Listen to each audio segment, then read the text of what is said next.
Mister, ഈ GSTR 1 file ചെയ്യുമ്പോൾ GST പോർട്ടലിൽ ഡീലർ സസ്പെൻഡഡ് ഓർ ക്യാൻസൽഡ് എന്ന് കാണിക്കുന്നില്ലേ? ഇത് ടാലിയിലുള്ള ഡീലേഴ്സ് ലിസ്റ്റിൽ നിന്നും ആരൊക്കെ സസ്പെൻഡഡ് അല്ലെങ്കിൽ ക്യാൻസൽഡ് എന്ന് മുൻകൂട്ടി അറിയാൻ പറ്റുമോ? അതിന് ഓപ്ഷൻ ഉണ്ടല്ലോ, നമുക്ക് നോക്കാം.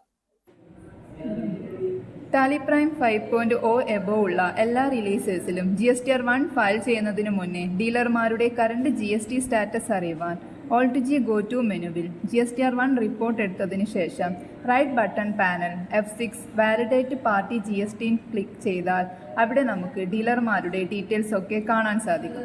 അതിനുശേഷം right button panel Alt-L fetch details using GST in click ചെയ്താൽ GST സ്റ്റാറ്റസ് വന്നിട്ടുണ്ടാകും. അതിൽ കറൻ്റ്ലി ആക്റ്റീവ് ആയിട്ടുള്ളവരുടെ ആക്റ്റീവ് എന്നും അല്ലാത്തവരുടെ ഇനാക്റ്റീവ് ഓർ ക്യാൻസൽഡ് എന്നുമാണ് കാണിക്കുക. ഇങ്ങനെയാണ് ടാലി പ്രൈമിൽ ഡീലർ സസ്പെൻഡ് ഓർ ക്യാൻസൽഡ് ആണോ എന്ന് ചെക്ക് ചെയ്യുന്നത്.